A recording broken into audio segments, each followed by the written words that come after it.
नमस्ते छात्रों।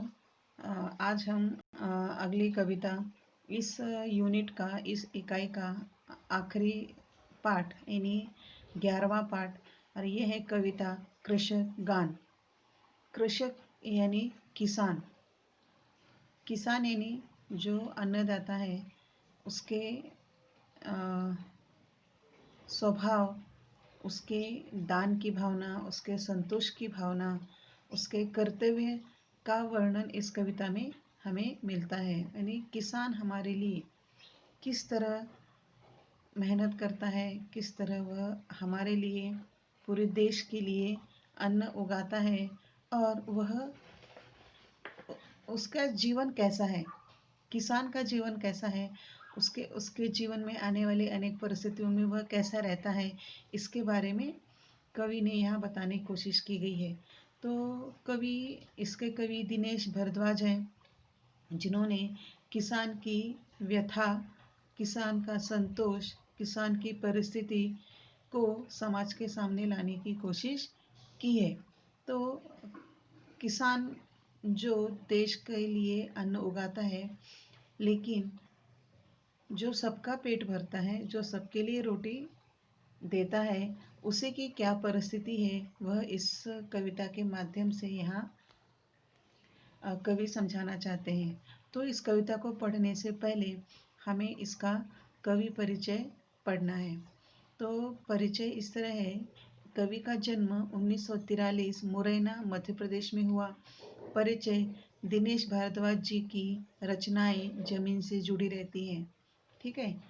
आपकी रचनाओं में अपने देश की मिट्टी की सुगंध आती है। आपकी कहानियाँ, कविताएं, पत्र पत्रिकाओं की शोभा बढ़ाती हैं। कृतियाँ हैं यानी इनका साहित्य जन्म और जिंदगी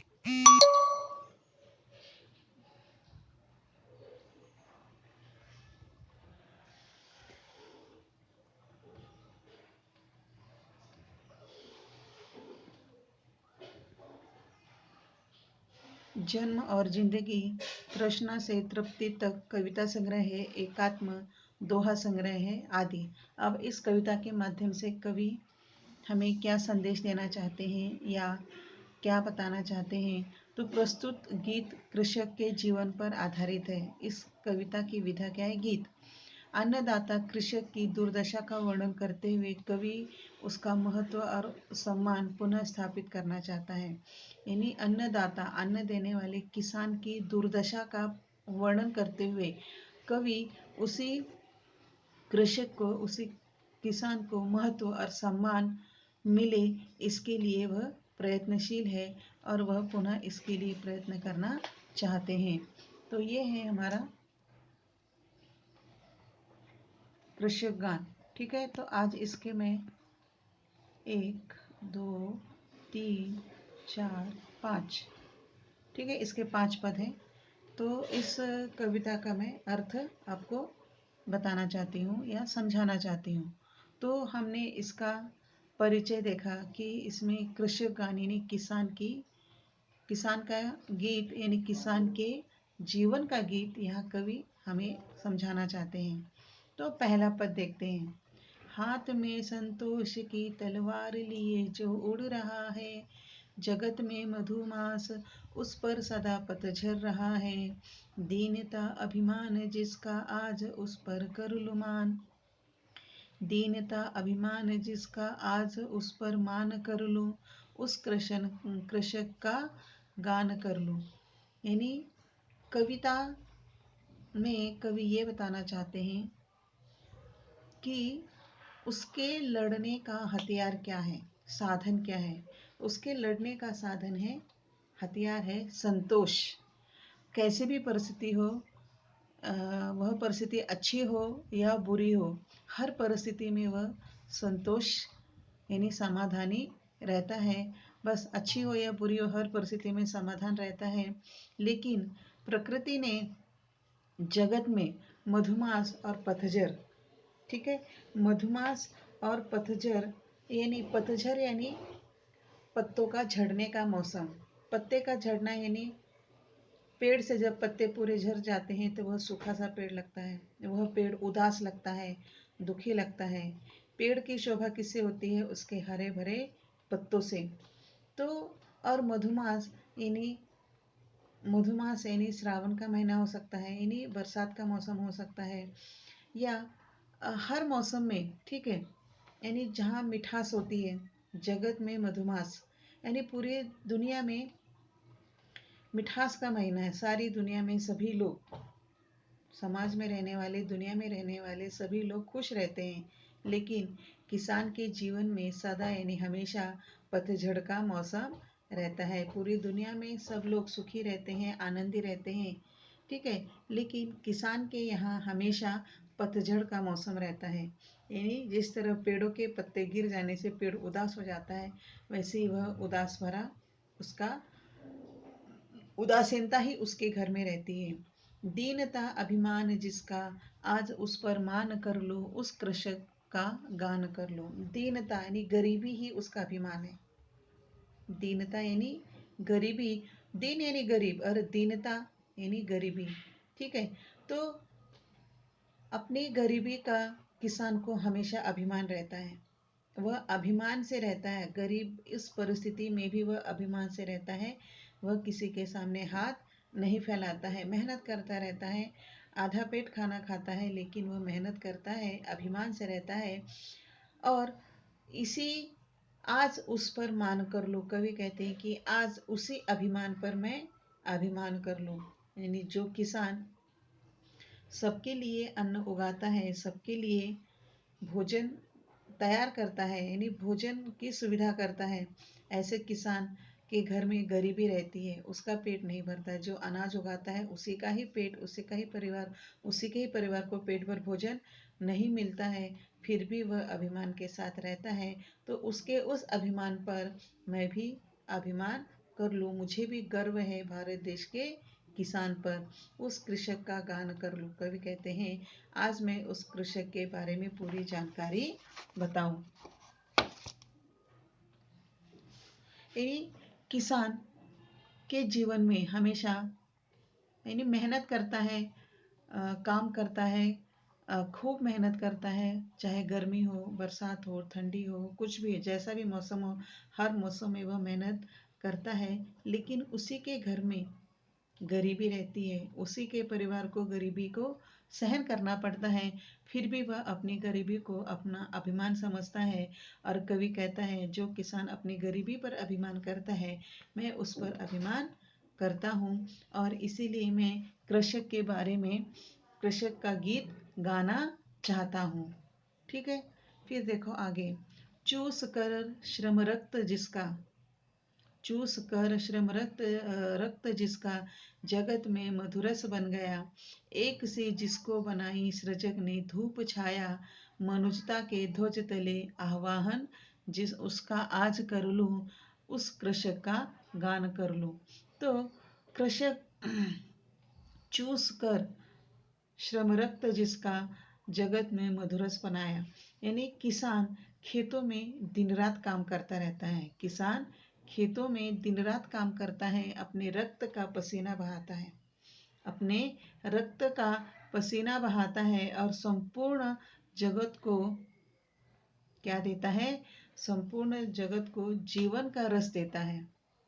मधुरस जीवन का रस, यानी किसान जो अनाज उगाता है, फल सब्जियां उगाता है, जिसकी वजह से हमारा जीवन चलता है, यानी जीवन रस देता है। और ईश्वर ने जो यह सृष्टि बनाई है, एक सी बनाई सृजक ने धूप छाया, यानी भगवान ने जो यह सृष्टि, यह प्रकृति, यह जो निसर्ग बनाया है, इसने, प्रकृति ने, सृष्टि ने सबको धूप छाया समान दी है, ठीक है। प्रकृति ने धूप और छाया सबको समान दी है। मौसम में कैसे बदलाव आए, कृषक की परिस्थिति नहीं बदलती है, यानी प्रकृति में बदलाव होता है, प्रकृति में बदलाव होता है, गर्मी, वर्षा, शीत, ठीक है, और ऋतुएं भी बदलती रहती हैं, तो सब कुछ बदलता है, ठीक है, लेकिन किसान के घर की परिस्थिति नहीं बदलती है, मैं उस किसान के घर की स्थिति नहीं बदलती है। सब कुछ बदलता है, सभी के घर की परिस्थिति बदलती है, मौसम बदलता है, ऋतुएं बदलती हैं, लेकिन किसान के घर की परिस्थिति नहीं बदलती है। तो मैं मानवता के साथ उसका आह्वान करना चाहता हूँ। मनुष्यता के ध्वज तले, यानी मैं मानवता के साथ उसका आह्वान करना चाहता हूँ, उसे बुलाना चाहता हूँ और उसका मान सम्मान करना चाहता हूँ, और उस कृषक के लिए, उस किसान के लिए गीत गाना चाहता हूँ। यानी कवि कहता है कि किसान जिस तरह दिन रात मेहनत करता है, अपने खून का पसीना कर वह खेतों में अनाज, फल, सब्जियां सब कुछ उगाता है, तो सब कुछ उगाता है और जीवन को एक जगत में, दुनिया में सभी को वह जीवन रस देता है, जीने का साधन देता है। लेकिन प्रकृति ने भी सबको एक जैसे, सबको समान दिया है। हवा, पानी, प्रकाश सबको समान दिया है, लेकिन सबको समान दिया है, लेकिन धूप छाया दोनों एक सी है। किसान के लिए धूप और छाया एक समान है। किसान के लिए धूप और छाया एक समान है, क्योंकि हर परिस्थिति में, हर मौसम में, हर ऋतु में वह काम करता रहता है। मौसम आते हैं, बदलते हैं, लेकिन किसान की परिस्थिति में, किसान की स्थिति में कोई भी बदलाव नहीं आता है। इसलिए मैं मनुष्यता के नाते यह आज आह्वान करता हूँ और यह सबको बताना चाहता हूँ कि किसान किस तरह मेहनत करके इस पूरी दुनिया को जीवन रस देता है। इसीलिए आज मैं फिर से कृषक के लिए, किसान के लिए एक गीत गाना चाहता हूँ। अगला देखो, विश्व का पालक बन जो, विश्व का पालक बन जो, अमर उसको कर रहा है, किंतु अपने पालितों के पद दलित हो मर रहा है। आज उससे कर मिला, नव सृष्टि का निर्माण कर लो, उस कृषक का गान कर लो।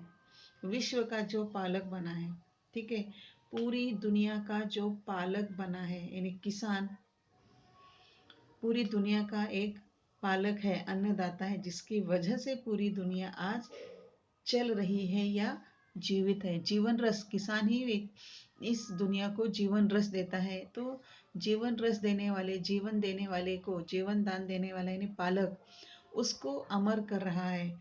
तो यहाँ कृषक संपूर्ण संसार के लिए अन्नदाता है और वह अन्न उगाकर पूरे विश्व का पालन करता है, लोगों को जीवन देता है, किंतु किंतु अपने पालितों के पद दलित हो मर रहा है। किंतु वह अफसोस की बात है, बड़े दुख की बात है कि वह अपने ही लोगों को पालता है और उन्हीं के द्वारा अपमानित भी होता है। वह जिन लोगों को पालता है, उन्हें पालित पद, वही लोग उसका अपमान करते हैं, वही लोग उसे भूल जाते हैं, वही लोग उसे सम्मान नहीं देते हैं, जिसके कारण वह किसान मर रहा है। यानी जिसकी वजह से हमें जीवन मिलता है, जिसकी वजह से हम पूरी दुनिया जीवित है, जो जिसे हम अन्नदाता कहते हैं, आज जिसका वह किसान जो सबका पालक बना है, उसी में से हम, जिसे किसान हमें पालता है, हम ही लोग उसका अपमान करते हैं, हम ही लोग उसे नीचा दिखाते हैं, या हम ही लोग उसकी परिस्थिति, बुरी परिस्थिति का कारण बने हुए हैं। और हम ही हमारे मन में ही उसके प्रति कोई आदर नहीं है। हमें भी किसान पाल रहा है, तो हमने आज उससे कर मिला, नव सृष्टि का निर्माण कर लो। तो जो अन्नदाता है, जिसका हम अपमान करते हैं, जिसे हम सम्मान नहीं देते हैं, जिसके कारण हम आज जीवित हैं, जो हमारे पालक हैं, आज उसी से हाथ मिलाकर, कर यानी हाथ मिलाकर नई सृष्टि का निर्माण करना चाहता हूँ। उस नई सृष्टि का निर्माण कर लूँ जहाँ लोग एक दूसरे का महत्व समझें, जहाँ किसान का महत्व समझे, मनुष्य जिसे किसान पाल रहा है, या पालक है, या अन्नदाता है, तो ऐसे अन्नदाता का सम्मान करें, आदर करें, उससे प्रेम करें और उसके लिए उसके साथ हाथ मिलाकर एक नई सृष्टि का निर्माण कर लूं। आज फिर मैं किसान के लिए एक गीत गाऊं, ऐसी कवि की भावना है। यानी विश्व का जो पालक बना है, यानी विश्व का पालक, पालक यानी पिता, माता पिता। तो आज पूरी दुनिया के माता पिता कौन है? किसान। इस धरती पर जितने किसान हैं वह इस दुनिया के माता पिता हैं, यानी पालक हैं। तो उन्हें उसी पालनहार को, ठीक है, उसी पालनहार को, लोगों को, उसी पालनहार को हमें क्या करना है? उसकी परिस्थिति की, उसकी स्थिति में सुधार लाना है, उसके साथ आदर और सम्मान के साथ व्यवहार करना है।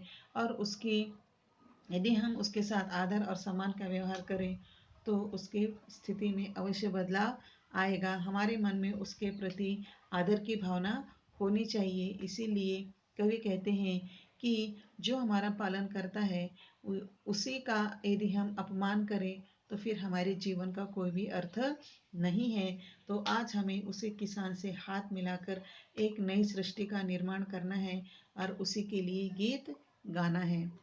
फिर आगे हैं, क्षीण निज बलहीन तन को, क्षीण निज बलहीन तन को पत्तियों से पालता जो, उसरू को खून से निज उर्वरा कर डालता जो, छोड़ सारे सुर असुर मैं आज उसका ध्यान कर लूं, उस कृषक का ज्ञान, उस कृषक का गान कर लो। क्षीण निज बलहीन तन को पत्तियों से पालता जो, उसरू को खून से निज उर्वरा कर डालता, छोड़ सारे सुर असुर में आज उसका ध्यान कर लूं, उस कृषक का गान कर लूं। क्षीण यानी कमजोर, निज यानी अपना, ठीक है, बलहीन यानी जिसमें कोई भी ताकत नहीं है, शतन यानी शरीर को पत्तियों से पालता। तो कृषि के जीवन में, किसान के जीवन में अनेक असुविधाएं होती हैं, ठीक है, उसे पूरी सुविधाएं नहीं मिल पाती है, फिर भी वह मेहनत करता रहता है, ठीक है।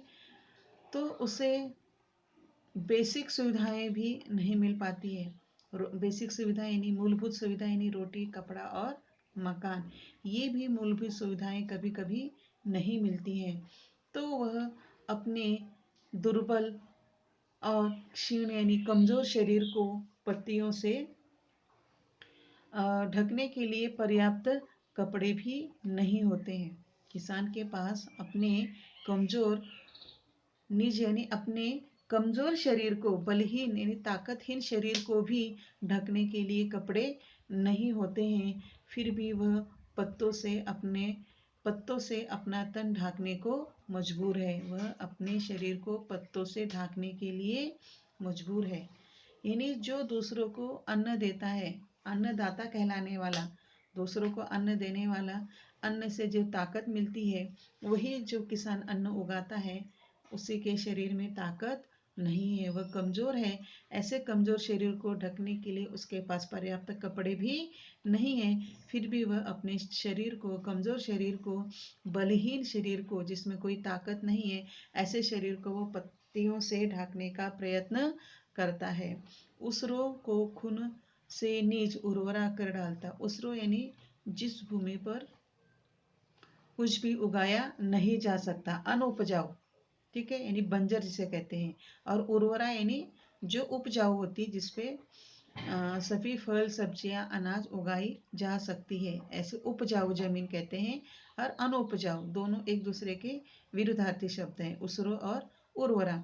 तो वह अनउपजाऊ जमीन को अपने मेहनत से, अपने खून पसीने से उपजाऊ बनाता है।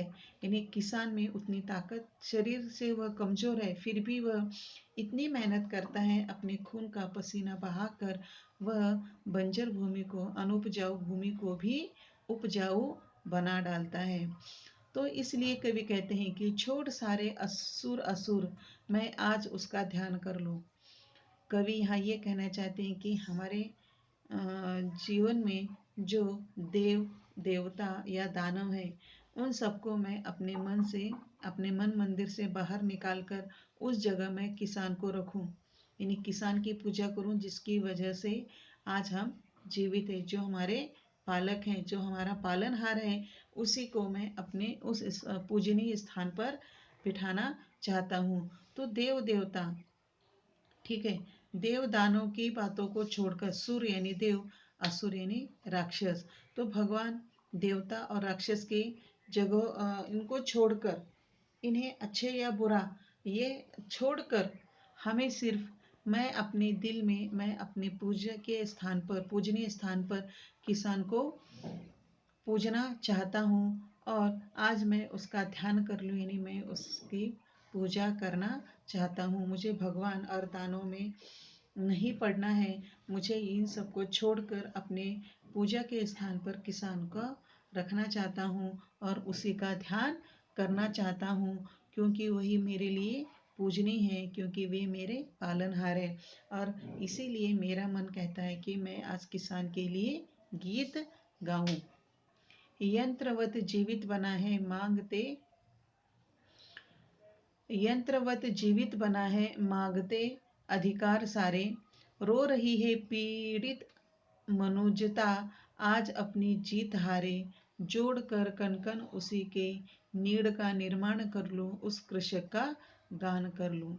यंत्रवत यानी मशीन के जैसा, यंत्र यानी मशीन, तो आज हमारा जीवन मशीन जैसा बन गया है। आज किसान एक जीवित मशीन के समान है। आज किसान एक जीवित मशीन के समान है। मांगते अधिकार सारे, रो रही पीड़ित मनुजा, वह अपने अधिकार मांगे। मशीन की पूरी तरह जीवन, मशीन की तरह वह पूरा जीवन काम करता रहता है। वह अपने अधिकार को मांगते हुए पूरा आजीवन, पूरे जीवन वह मशीन की तरह काम करता रहता है। यानी किसान का जीवन एक मशीन के जैसे बन चुका है। वह मशीन की तरह काम करता रहता है और बिना अपने अधिकार को मांगे, वह अपने बिना अपने अधिकार को मांगे, वह सारा जीवन मशीन की तरह काम करता रहता है। खून पसीना बहाकर वह मेहनत करता रहता है, दिन रात मेहनत करता रहता है। रो रही पीड़ित मनुष्यता आज अपनी जीत हारे। उस अन्नदाता के लिए, आज उस अन्नदाता की परिस्थिति देखकर आज हमारी मनुष्यता रो रही है। आज हमारी मानवता, मनुष्यता यानी मानवता या मनुष्यता, तो उस अन्नदाता की परिस्थिति देखकर, परिस्थिति देखकर मानवता रो रही है।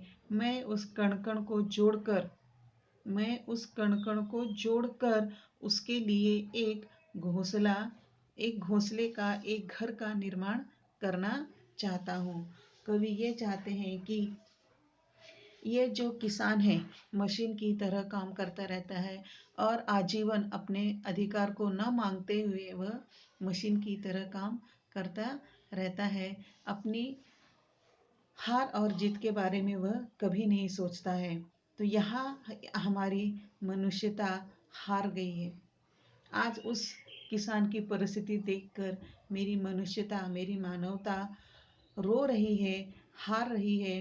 तो मैं आज उस किसान के लिए एक एक कण को जोड़कर उसके लिए एक छोटा सा घर, एक घोंसला बनाना चाहता हूँ। नीड़ यानी घोंसला, एक घर बनाना चाहता हूँ। आज मैं उसके लिए एक गीत गाना चाहता हूँ। इस तरह कवि ने अपनी भावनाओं को व्यक्त करते हुए किसान की परिस्थिति को समाज के सामने रखने का प्रयत्न किया है। तो इस तरह यह कृषक गान समाप्त हुआ। इसके शब्दार्थ, इससे कठिन शब्दों के भी अर्थ मैंने बताए हैं और इसके जो शब्दार्थ है ये आपने लिखे हैं। इसका स्वाध्याय आपको पूरा करना है। कवि क्या चाहता है, संजाल पूर्ण कीजिए। कृतियाँ कृषक की इन परिस्थितियों को में अविचलित रहा। कविता में प्रयुक्त ऋतुओं के नाम लिखिए। कविता में आए इन शब्दों के लिए प्रयुक्त शब्द लिखिए। ठीक है, ये यानी शब्दार्थ दिए हैं। इसके कठिन शब्द कविता में है, जैसे कि शरीर, शरीर के लिए तन शब्द क्या आया, तन। ठीक है, मानव के लिए शब्द क्या आया, राक्षस के लिए शब्द क्या आया, निर्माता के लिए शब्द क्या आया, ये लिखना है। निम्नलिखित पंक्तियों में कवि के मन में कृषि के प्रति होने वाले जागृत भाव को लिखिए। इसमें कौन कौन सी भावनाएं कवि के मन में जागृत हुई, ये आपको लिखना है। कविता की प्रथम 4 पंक्तियों का भावार्थ लिखिए। निम्नलिखित मुद्दों के आधार पर पद्य का विश्लेषण कीजिए। और इस तरह इस कविता का स्वाध्याय और कविता का अर्थ पूरा हुआ। तो यह आज का वीडियो समाप्त हुआ। इस कविता का अर्थ लिखने की आवश्यकता नहीं है, सिर्फ कवि परिचय, पद्य संबंधी जानकारी, शब्दार्थ और स्वाध्याय आपको पूरा करना है। तो आज का ये वीडियो समाप्त हुआ। धन्यवाद।